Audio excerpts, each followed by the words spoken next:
আজকে আমরা বাংলায় ও দিল্লিতে মুঘল স্থাপত্যগুলো দেখব, যেগুলো পরীক্ষায় বারবার এসেছে। বিভিন্ন পরীক্ষায় ঢাকা বিশ্ববিদ্যালয় সহ বিভিন্ন বিশ্ববিদ্যালয়ে বারবার যে প্রশ্নগুলো বারবার এসেছে সেই প্রশ্নগুলো আমরা দেখব। দেখো এখানে দেখো যে শায়েস্তা খানের স্থাপত্যগুলো দেখো। শায়েস্তা খানের স্থাপত্যগুলো হচ্ছে লালবাগ কেল্লা, ছোট কাটরা, সাত গম্বুজ মসজিদ, সাত গম্বুজ মসজিদ, বিনীত বিবির মসজিদ।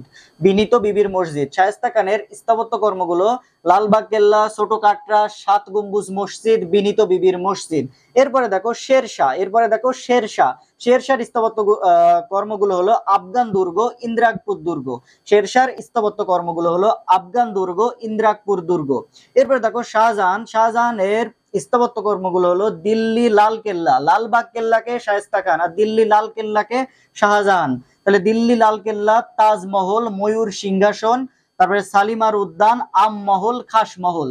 তাহলে এই স্থাপত্যগুলো হচ্ছে শাহজাহানের। তাহলে কি দিল্লির লাল কেল্লা আর লালবাগ কেল্লা হচ্ছে শায়েস্তা খান, লাল কেল্লা হচ্ছে শাহজাহান, তাজমহল, ময়ূর সিংহাসন, শালিমার উদ্যান, আম মহল, খাস মহল এগুলো হচ্ছে শাহজাহান। এরপরে দেখো শাহজাদা সুজা, তার স্থাপত্য কর্ম হলো বড় কাটরা। শাহজাদা সুজার স্থাপত্য কর্মগুলো হচ্ছে বড় কাটরা। এরপরে দেখো মীর জুমলা হচ্ছে ঢাকা গেট। মীর জুমলা কি ঢাকা গেট, মীর জুমলা ঢাকা গেট। এরপর হচ্ছে মির্জা গোলাম পীর, তার স্থাপত্য হলো তারা মসজিদ। এই যে এই প্রশ্নগুলো পরীক্ষায় বারবার বিভিন্ন বিশ্ববিদ্যালয় পরীক্ষায় বিভিন্ন পরীক্ষায় বারবার ঘুরে ফিরে আসে, বারবার রিপিট হয় প্রশ্নগুলো। এখান থেকে একটু তুমি দেখে নাও।